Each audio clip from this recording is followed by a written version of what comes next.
you know, gigs coming down from New Year's Eve parties and all kinds of stuff. But last year I started trying out some of the old Selmers, and that was always my love, with those old horns and the way that they sounded. And there was this this depth to the sound, but some of them would still cut through. And with people who kind of collect old horns or are into old horns, you know the serial numbers on the Selmer saxophones. And kind of the lower serial numbers are kind of the more traditional jazz sounds, kind of a darker, puffier, you know, kind of jazz sound. But higher serial numbers, this is from about 1970. It's got a little bit of a bite and a little bit of a you know, this just width and depth. And I tried them all over the country. I must have tried over 100 horns.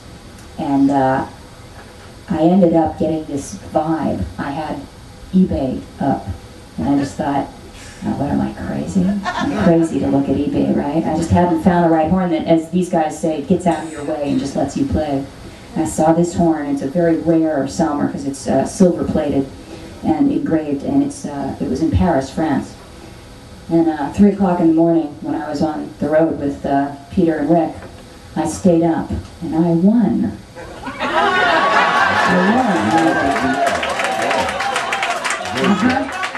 You're a winner, babe. I won, those bastards! I got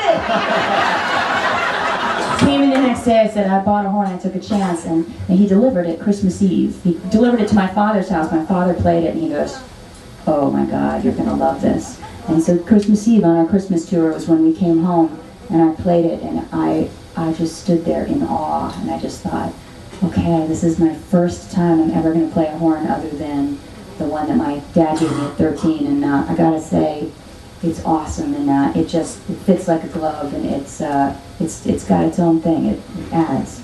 So yeah, that's me. And this wonderful dad that you speak of, he's on the ship, right? He's on the ship. He's in here somewhere. Where are you, Dad? Where's Dad? No, there's Dad. Hi, Dad. Stand up, Dad. There he is. That's Mr. Abair. Wow, that's great. That is great. Huge. What about you and this pretty shiny tenor? The brand new shiny sax. You know, I kind of had a traumatic experience earlier this year. Here we go, ladies and gentlemen. Here we go. It's been one of, I'm telling you, for those damn years. I finished making the record and I like kind of lost my mind. Rick was cracking up because Rick was talking about his mouthpiece maker. The guy that made my mouthpiece is too also completely out of his mind. I'm not going to get into it very much, but he actually just got extradited from Germany and he's in jail in New York right now. Now that's a good mouthpiece maker. So, needless to say, you can't get any mouthpieces from this guy. I did hear though that he was going to start working on the prison bars later on. So anyway, my mouthpiece was deteriorating, the plating was coming off, and I sent it to a plater to have it fixed. He dropped the mouthpiece. Oh. Yeah, everyone together.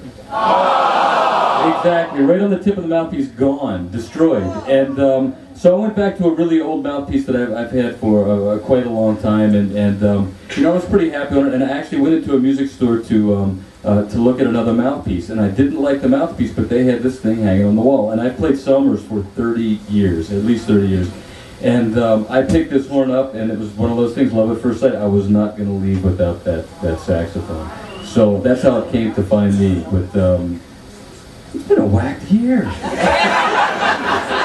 Yeah, we're still in January. Yeah. Okay, this is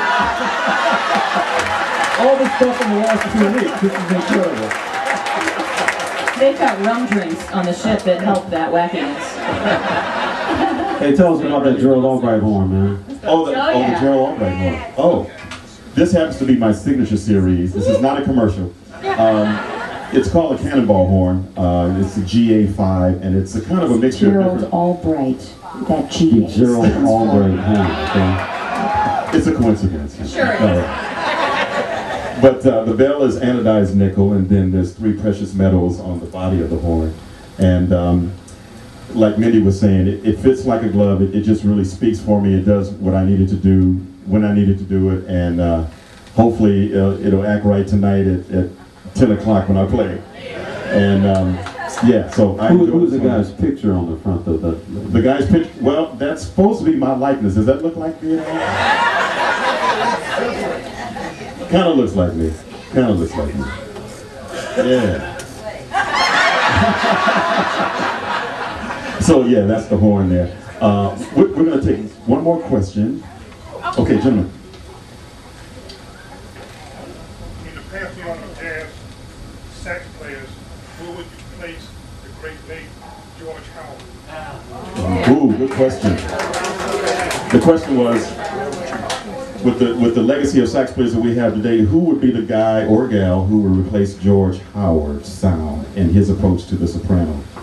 Wow, that's a good question. He was great. I mean, we can just say he was great. Yeah. I don't know that anyone, is replacing him. He was such a great voice. Yeah, but George had such a fingerprint sound. You know, George had a thing of his own. And that's a blessing with all the saxophone players that you have on the planet, to have a sound where, you hear the beginning of a song, you go, that's George Howard.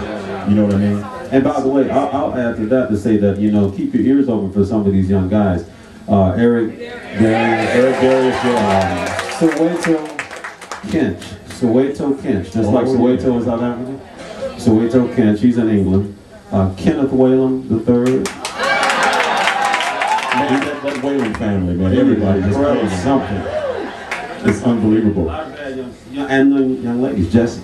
Oh, Jessie J. Is she in the house today? Nice to have a little girl power out there. I like that. Yeah. The Candy Dolfers and the Pamela Williams and the wow. The ladies are coming on strong. How about a hand for the ladies? Yeah. Mindi for president. Mindi for president. We need another sax player in the White House. That's a joke. That's a joke.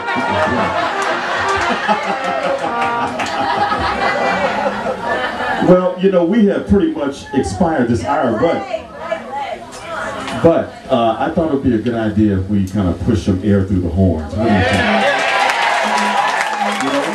So came up with the idea of just making a song on the spot.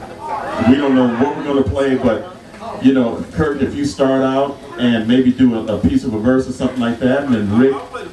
Keep it easy for me. Don't play. You gonna play the bass line? Okay. And then Rick, you do the verse. Mindy, you can do the bridge. You do the hook. And I'll just clap. All right. So we need some percussion. We need some percussion out there. We need to do some hand clapping. Okay, all together now.